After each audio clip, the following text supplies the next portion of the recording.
good, everybody? Welcome back to High Guard MMA. I'm back with another video here to break down UFC 328, Chimaev versus Strickland, Van versus Taira. This build-up has been absolutely sick. There's been a lot of shit talking, a lot of crazy stuff going on. This fight card is absolutely stacked from top to bottom, so let's get right into it. Let's get right into the early prelims. The first fight of the night, we got flyweights. We got Clayton Carpenter versus Jose Ochoa. Clayton Carpenter's 8-2 overall, 2-2 in the UFC. He's coming off back-to-back losses right now. He had a decision loss against Tagir Ulanbekov in January of last year. And then he got submitted in the first round by Rafael Filo. I'm not really even sure who that is, but he submitted him in the first round in October. But Clayton Carpenter, he's a grappling first guy. He's fighting at MMA Lab over there in Arizona. He's got a strong wrestling base. Good back takes. He's a submission threat for sure. I think to win this fight, he has to control Ochoa. He's got to get takedowns consistently and take over the fight and possibly submit him, but I think he's got to just win this fight by just taking him down and controlling him. Jose Ochoa, on the other hand, he's 8-2 overall as well, 1-2 in the UFC. He's not doing so hot right now. His UFC stint so far, he lost his debut to Loner Kavanaugh, who we know now is a top 5 guy in that division. Then he KO'd Cody Durden in January of last year. And then he lost a decision to Asu Almabayev in July. And that dude's pretty tough, So Jose Ochoa hasn't had, the easiest opponents coming right in here into the UFC, but he's an aggressive guy out of Shoot the Box in Brazil, but down there with Charles Oliveira. He's got real knockout power. He's very dangerous early on in the fight. He's obviously most dangerous when he can keep it standing. He needs to keep it standing in order to win this fight, basically, right? It's as simple as that. I don't want to spend too much time on early prelim stuff, but I want to show these guys love for sure. But my pick here, I'm going Clayton Carpenter by decision. He's had a rough couple fights, in a row, but I think his wrestling here is going to eventually, take over the fight. I think he's going to break him down, gas Ochoa out, and just take him down and submit him. But that's, if he can get the takedowns consistently, right? So we'll see. Moving on to a fight that I'm pretty excited about, honestly. We got two middleweights here. We got Baisingor Susarkayev and Jordan Santos. Baisingor Susarkayev, he's undefeated. He's 11-0, 2-0 in the UFC. He's got 9 knockouts to his name, 1 submission. His first submission, actually, in his career came in his debut in August when he fought Eric Nolan. And then he KO'd Eric McConaughey in November. So he's fought two, not so great guys so far in the UFC, but this guy, if you know anything about Baisingor Susarkayev or you've seen him fight before, this dude is an absolute monster. He's young, he's 25, like I said, he's undefeated. He trains with Hamzat and all those Chechnyan guys. He's very good all around, super good on the feet, very dangerous, good with the hands, good kickboxing. And when he gets you down on the ground, there's really no shot of you getting up. And he's got very, very good ground and pound as well as submission threats as well. On to Jordan Santos. He's 11-2 overall, 1-1 in the UFC. He lost his debut to Ozzy Diaz, who's actually on this card as well, by decision in March of last year. And then he beat Danny Barlow by decision, in October. Santos is a tough Brazilian guy, decent boxing, good leg kicks. He's okay with the decision. He's not really too, I would say, aggressive and wanting to, get in your face early on. He's just not that guy. But I don't know if he'll be able to handle the aggressiveness of Baisingor Susarkayev. This dude is just, like I say, he's an absolute monster. They're definitely giving him the right matchups to keep building, who he is. This guy is very, very good. With that being said, I got Baisingor Susarkayev by TKO. I think he's going to pressure him early on, maybe toy with him a little bit in the first round. And then I think his power and then just his overall ability is just going to overwhelm this Santos guy, and he's gonna TKO him. Moving on to the featherweight bout between Pat Sabatini and France's William Gomis. Pat Sabatini's 21-5, 8-2 in the UFC. He's also got 13 career submissions, which I think is pretty crazy. He's on a 3-fight winning streak right now. He got a submission over Jonathan Pierce in October of 2024. Then he got 2 decisions over Joanderson Brito in April of last year. And then he got Chepe Mariscal by decision in November. He's an elite grappler, very good takedowns, very good top control. I think he needs to take Gomez down here and just control him, hold him on the ground. Can't let Gomez, get into all his kicks and whatnot. And then just, win the fight, like I said, just controlling rounds. William Gomis, on the other hand, 15-3 overall, 5-1 in the UFC. His last two fights, he lost the decision to Hyder Emil in March of last year, who is very talented, up and coming guy as well. And then he won a decision against Robert Ruchala in September. I'm not too sure who Robert Ruchala is. I haven't really seen that dude's name very often or much at all. But that's a good win, a good way to get back in the win column, right? Gomes, he's a long technical kickboxer. He's good at managing the distance. He's very, very disciplined, to the point where, I don't want to say that he can be a bit stagnant, but it's a lot of like downloading information and waiting for you to do something, right?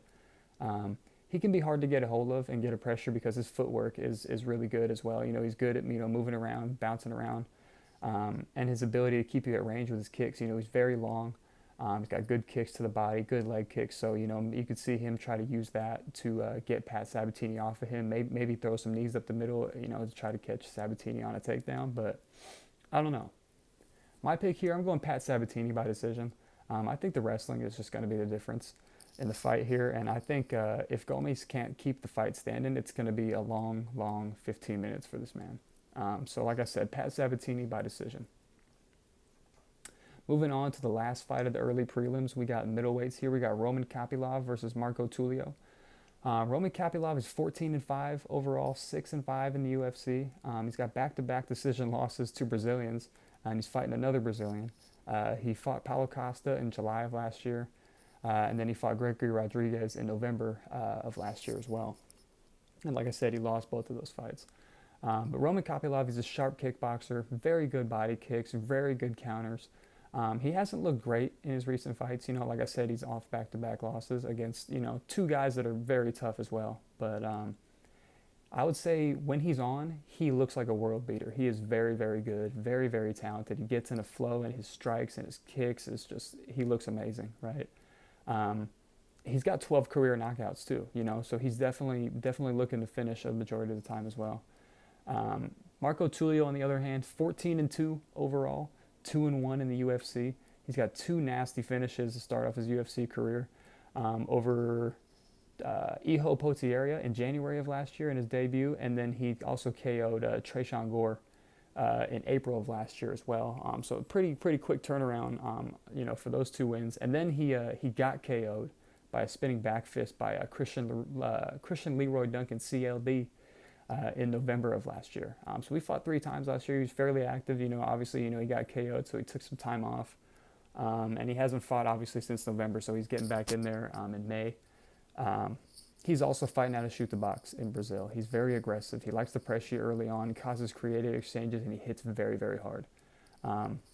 He's the younger guy. He's more explosive. I think he can be a bit reckless, like he did against, I can't say this guy's name, Christian Leroy Duncan, and get caught, in a crazy exchange. But I think he'll need to keep the pressure on Kopylov and make him uncomfortable and he just can't get caught slipping, because like I said, Kopylov has very good counters, and if Tulio gets him backing up, you could see Kopylov, slipping and countering and maybe catching him a few times, but we'll see. My pick here, though, with all that being said, I'm going Marco Tulio by TKO. I think the pressure and the heavy hands is going to be too much for Kopylov. I think Kopylov has taken a lot of damage. He's gotten beat up a lot in his last couple fights, and I think that's just we might be seeing the end of Kopylov in the UFC here soon. I don't want to say that, but that it's evident, right? Especially when you're looking to possibly lose your 3rd fight in a row. But I think this one might be over quick. It might be over in the 1st round, 2nd round. We'll see, but I don't know if Kopylov can contain that pressure and withstand, Tulio's aggressiveness, but we'll see. All right, moving on to the prelims now. We got a lightweight unction on our hands, folks. We got Jim fucking Miller versus Jared Gordon. Jim Miller is 38-19 overall, 27-18 in the UFC. He's got 21 career wins by submission, which is absolutely crazy. He submitted Damon Jackson in November 2024. Via guillotine, and then he lost the decision to Chase Hooper in April of last year, and he hasn't fought since. Jim Miller, simple as this, he's old as fuck. He's 42. He's still very good on the ground. He's obviously very experienced. He's fought almost 60 times now. I don't really know why he's still fighting, to be honest with you. Maybe he'll retire after this, since it's in New Jersey. He's from New Jersey. We'll see. Jared Gordon, on the other hand, 21-8 overall, 9-7 in the UFC. He KO'd Thiago Moises in May of last year. Then he got KO'd with elbows in September of last year by Rafa Garcia, who actually just beat Alexander Hernandez a couple weeks ago. That's a decent win for Rafa Garcia, obviously. He's a high-volume boxer, decent cardio, sneaky good grappling defense. He's good at winning rounds with just, with his jab and his counters and just staying here, landing shots, landing volume. I'd say he's definitely better with the hands than Jim Miller. I think that's that almost goes without being said. But I don't know. I don't want to spend too much time on this. Two old guys going at it. But my pick here, I got Jared Gordon by decision. I think his boxing is going to win him this fight. If he can keep the fight standing and not fall into a takedown or get fall into a submission or try to go for a takedown for whatever reason. I don't think he will. I think he's just going to try to box Jim Miller's face off for 15 minutes and skate by with a decision. Moving on to a lightweight bout between Grant Dawson and Mateusz Rebecki. Grant Dawson, 23-3-1 overall, 11-2-1 in the UFC. He got a decision win over Diego Ferreira in January of last year. Then he got KO'd in the first round in December by Manuel Torres. It was nasty. If you saw that, oof. But Grant Dawson is a very high level grappler. Good wrestling, good top control. He looks for submissions. He's not one of those guys that's just gonna, take you down and lay on you and just, treat you like a wet blanket. He's got 13 career wins by submission, so he's definitely out there looking to finish. Look for him to dictate the pace and control the fight for the whole 15 minutes if possible, right? But his chin has looked a little suspect lately. Like I said, he got KO'd by Manuel Torres in December of last year. He also got KO'd by Bobby Green a year or two ago as well. Grant Dawson is just one of those guys that could have been really good, but is just kind of in that mid-tier of decent, But Mateusz Rebecki, 20-4 overall, 4-3 in the UFC. He's got back-to-back losses right now. In August, he lost against Chris Duncan, and then he lost in October against Ludovic Klein.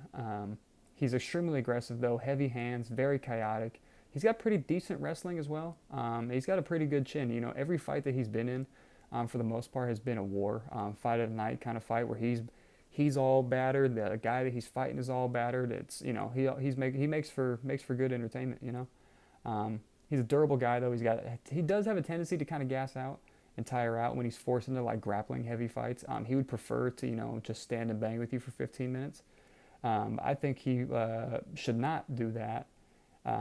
I'm sorry. I don't think Grant Dawson should do that. Grant Dawson should not try to stand and have a kickboxing or boxing fight with Rebecki here. I think Grant Dawson should just do what Grant Dawson is good at and take him down. My pick here, I got Grant Dawson by decision. I think he's going to look to wrestle Rebecki early. I don't think he's going to even attempt to, stand there and try to have a brawl with this guy. There's no point. But with how tough Rebecki is overall, and just with how decent he is on the ground in a way, I don't see him really getting submitted by Grant Dawson. But so this fight, unfortunately, Grant Dawson is probably going to just be laying on him and trying to look for a submission. Probably won't get it, but I think he's going to win the fight by just controlling him. Moving on to welterweights, we got Joel Alvarez versus Yaroslav Amosov. I fucking love this fight. When this fight was booked, I was so hyped. Amosov is super talented. Alvarez is really good as well. But let's just get right into it. Joel Alvarez is 23-3 overall, 8-2 in the UFC. His first 9 fights in the UFC were at lightweight, and so he has just moved up recently to 170, I believe, last year. He's on a 4-fight winning streak, though. He's got all finishes except for one of them. He finished Mark Diakisi, finished Elvis Brenner, he finished Jakar Close, and then he won a close decision on his welterweight debut over Vicente Luque, who actually just submitted Kelvin Gastelum, I believe, might have been UFC 327 card or the Seattle card. I believe it was UFC 327. I could be wrong, though. But he's struggled with his takedown defense in the past. He's a really good kickboxer. He's 6'3", very tall for the weight class. Very good Muay Thai, very good elbows. He's slick on the ground with his submission game as well, but he would honestly prefer to keep the fight standing. Even though, like I said, even though he's got decent submissions and whatnot, he should absolutely just try to keep this fight on the feet as much as possible and try to make it a kickboxing fight. Um, Yaroslav Amosov, on the other hand, this guy is 29-1, 1-0 in the UFC. He got the Neil Magny test, his debut in December. He passed it easily. He submitted Neil Magny in the first round with an anaconda choke. Made quick work of him.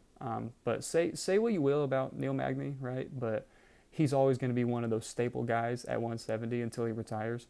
And so I think that's a great win to have in your UFC debut. But he's a former Bellator champ. He's got a Sambo background, very good wrestling, relentless on top of you. He's very disciplined on his feet as well, and he picks his shots very nicely. And he knows when to turn it into his fight, I'll say, right? So he will oblige and stand and fight with you, but if he's not liking it or if it starts getting a little too hectic, he will take you down and submit you.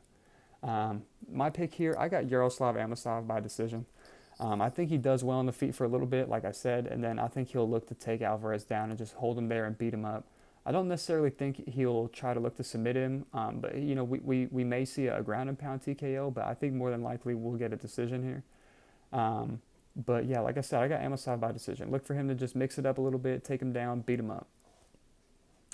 Moving on to the featured prelim, we got middleweights here. We got Atiba Gauthier versus Ozzy Diaz. Atiba Gauthier is 10-1 overall, 4-0 in the UFC. He started off his UFC career with 3 straight knockouts over Jose Medina, Robert Valentin, and Tristan Vines. And then he won a decision over Andre Puliev in January of this year on UFC 324. But Gauthier is 6'4", big as fuck, 81-inch reach, very explosive, very powerful. He's built like a fucking, like a tank. This guy's just got muscles on muscles, big KO power, very good Muay Thai. He's got a lot of potential, but with all that being said, I will keep referring to him as a can crusher until further notice because, like I said, he hasn't really fought anybody of, big name or any relevance yet, I would say. But this fight is definitely a step up, I would say, from his previous matchups, but still not, in that upper echelon of like, okay, we can kind of take this guy serious now as a real guy at middleweight, but we'll see. Ozzy Diaz, 10-3, 1-1 in the UFC. He got KO'd in the first round in his first fight in the UFC against Ming Yang Zhang. That was at light heavyweight though, so he moved up in weight just to get a fight in the UFC. That was in November of 2024. And then he won a decision at middleweight against Jordan Santos, who was on the early prelims for this one, in March of 2025. This guy, he's tough, he's durable, got heavy hands, decent on the ground as well with his jiu-jitsu. He's definitely slower than Gauthier, less ways to win the fight. I think he struggles when he fights somebody that's a little more athletic than him, which has been, which he's definitely at an athleticism, disadvantage here. But with all that being said, make it quick. I got Atiba Gauthier by KO. I think the athleticism, the explosiveness, the power, it's going to be way too much for Ozzy Diaz. I feel like this is a favorable matchup for Gauthier. They keep kind of feeding him, matchups and building up his record to make him look good, which, respect. I think this fight could be over early. I see this, being over in the first round. I see Gauthier just pressuring him early, putting hands on him, and just starching him out in the first round. All right, moving on to the main card. To kick it off, we got lightweights. We got King Green versus Jeremy. Who the fuck is that guy? Stevens. King Green is 34-17 overall, 15-12-1 in the UFC. He's got coming off back-to-back wins right now. He's got a decision over Lance Gibson Jr. in December, and then he KO'd Daniel Zellhuber of February of this year. He's very slick, high-volume boxer, very unique style. He likes to keep his hands down, dodge punches, sometimes block punches with his face, talks a lot of shit. Very slick, very slick. Always has his hands down. He needs to do that here and just frustrate Jeremy Stevens. Just piss him off. Make him do something stupid, right? He's great at making people miss, great at making people frustrated with his shoulder rolls, his counters, his shit talking. But he can get clipped in firefights, and we've seen it happen before. With Drew Dober, with Jalen Turner, with there's somebody else, but the ones that came to mind right away was Drew Dober and Jalen Turner. But moving on to Jeremy Stephens. He's 29 and 22 overall, 15 and 19 in the UFC. His last UFC fight was Mason Jones. Shout out Mason Jones, who is absolutely nasty. He fought him in May and he lost the decision. May of last year and lost the decision. Before that, he was fighting in BKFC. He fought like Eddie Alvarez and some other people in there. And then his last UFC win was in 2018 against Josh Emmett. And then he lost 5 in a row and then they gave him the boot. His last MMA win was in 2022 in the PFL against some guy named Miles Price. Yeah. So a little bit more about Jeremy Stephens. He's still got heavy hands. He's definitely not the hardest hitting 145er. He's 39 years old. You know, this is honestly another unction because I'm pretty sure King Green is 35 plus as well. But my pick here, I'm going King Green by decision. I think he'll be a lot cleaner, a lot crisper. I think he's going to piece Jeremy Stephens up for just 15 minutes and just piss him off, talk shit to him, just piece him up, you know, box his nose off, right? I just think King Green, my God, needs to just be smart and not get caught, you know, which sometimes is asking a lot. Moving on to the welterweights, we got Sean Brady versus Joaquin Buckley. Joaquin Buckley said the loser of this fight gets cut, so I don't know what he's on about, but I wouldn't be mad at that, but I don't know. Sean Brady is 18-2, 8-2 in the UFC. He's coming off a first-round knockout loss to Michael Morales in November. He was saying a bunch of nonsense about how, I didn't even know if my medicals were going to pass until the day of the fight, and blah, blah, blah, blah. Well, you still went out there, and you got fucking knocked out. I don't want to hear it. Before that, he was on a 3-fight winning streak, though. He submitted Kelvin Gastelum, and he got a decision over Gilbert Burns. And then he submitted former champ Leon Edwards as well. Leon, you're letting him bully you, son. He's an elite grappler, high-level wrestling, very, very good jiu-jitsu and submissions. When he gets a hold of you, it's very hard of him to, it's very hard to get him off you. He's got very good hands. Very good hands, I mean, as in when he gets a hold of you, not necessarily his striking, but that leads into my next point. His striking has always been the biggest question mark, in my opinion, or red flag, question mark, whatever you want to call it. But it's definitely gotten better over time. I think, working with the guys that he's working with over in Philly, I think they've definitely, rounded out those skill sets for him a bit. I think he'll try to get a hold of Buckley and control him on the ground, similar to what Kamaru Usman did to Buckley as well. But that's what he'll try to do, right? We'll see. Joaquin Buckley, on the other hand, 21-7, 11-5 in the UFC. He was on a 6-fight winning streak until he fought Kamaru Usman last year in June. He lost the decision. He got controlled and manhandled pretty much the entire fight. Kamaru Usman just, showed him that there's levels to MMA. It's not just about, kicking and punching, right? If you can't get me off of you and you can't stand up when I take you down, I'm going to keep doing it, right? So he's an explosive athlete, serious knockout power. He's got sick knockouts, fast hands, very dangerous counters. I would say he's one of the most, I won't say he's the most dangerous guy at 170, but he's one of the most dangerous guys at 170, right? He had a nasty knockout over, who was it? I think it was Stephen Thompson. He caught him up against the cage and just big right hook knocked him out cold. We'll see if he's worked on his takedown defense and his wrestling and his patience. He says he has. I saw him in the gym with Kamaru Usman working on, God knows what, but we'll see if he can stop Sean Brady's wrestling, right? If he can keep it standing and keep Sean Brady off of him, whew. My pick here, I got Joaquin Buckley by TKO. I think despite, Sean Brady having the grappling and wrestling advantage, I think Joaquin Buckley's going to use his kicks a lot, kicks to the body, kicks to the legs, kicks to the head. It's eventually going to break Sean Brady down, and I think he's going to TKO him. Moving on to the heavyweights, we got Alexander Volkov versus Waldo Cortez Acosta. This is a very exciting fight. This could be, a borderline title eliminator or a number one contender fight for down the line because, we got Aspinall Gain fighting for the interim, and then, the winner of that's got to fight Aspinall, and then the winner of that maybe fights the winner of this. Who knows? But Alexander Volkov, he's 39-11 overall. He's got 50 fights. 13-5 in the UFC, and he's coming off 2 split decisions.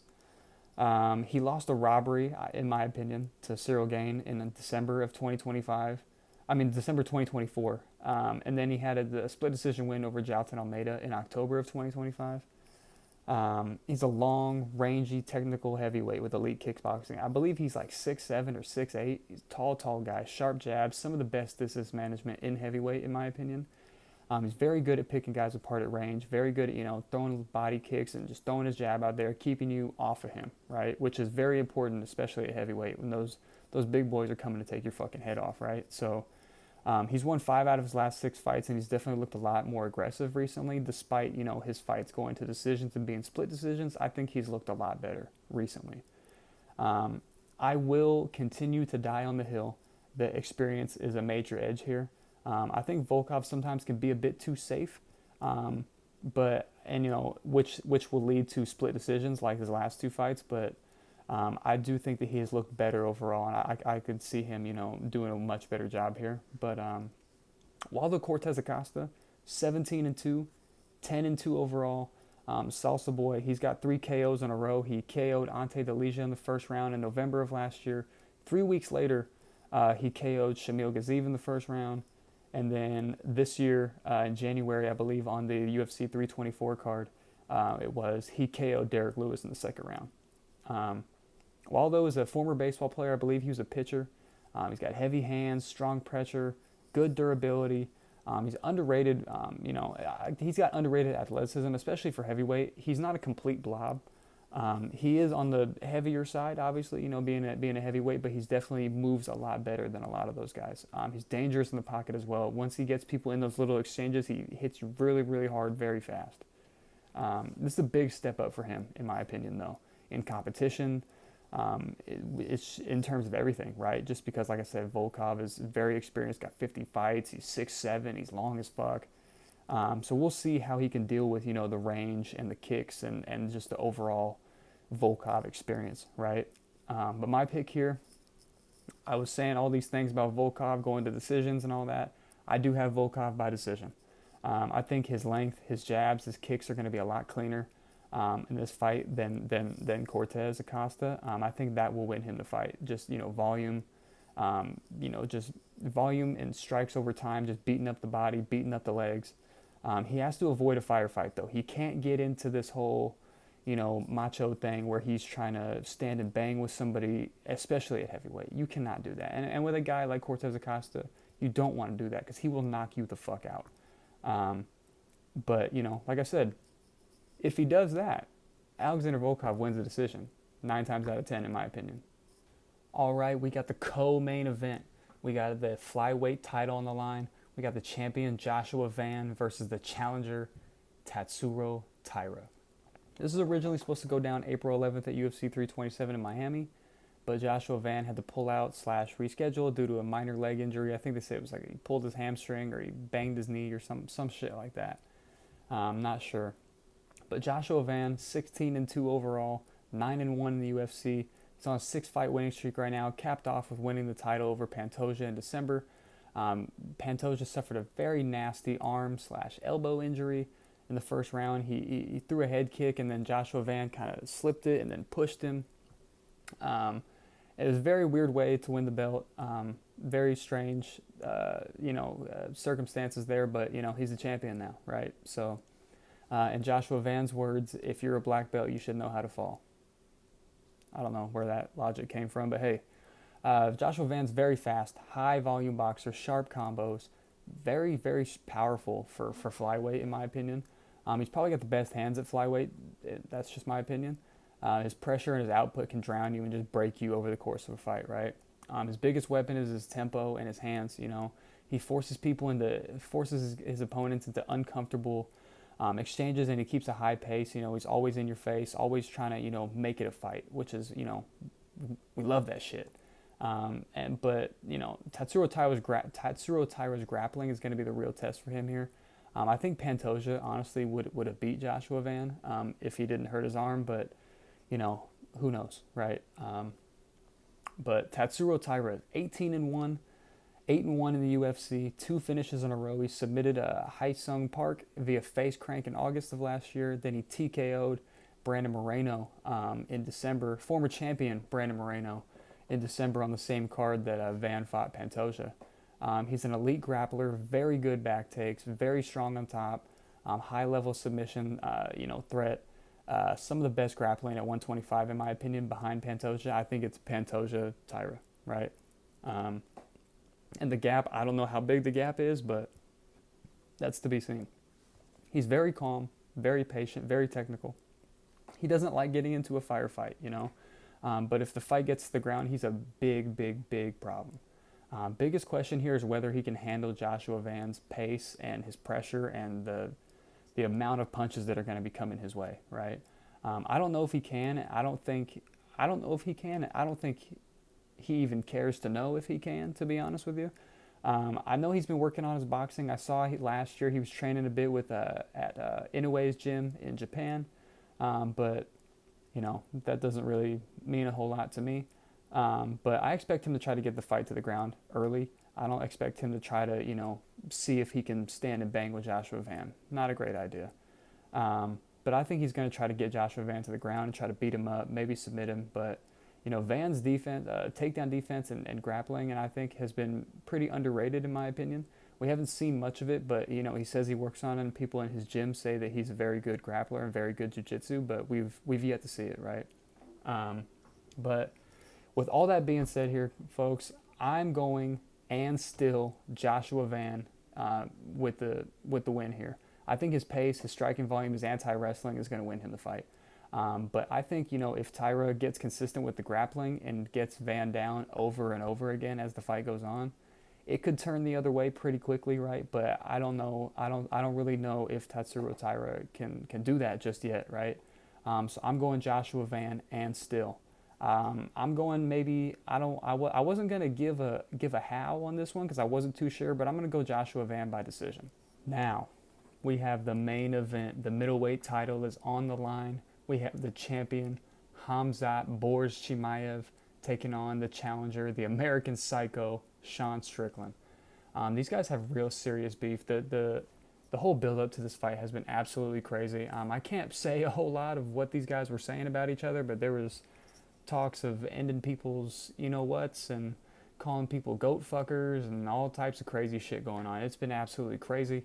I cannot wait for this fight. The champion, Khamzat Chimaev, is 15-0, 9-0 in the UFC. He won the belt off Dricus du Plessis in August of last year at a very boring fight, in my opinion. All he did was take him down and lay on him for 25 minutes. But before that, he had a nasty face crank submission over Robert Whittaker. He smashed his teeth in. It was absolutely disgusting. But Khamzat is an absolute machine. Elite wrestling, suffocating on top.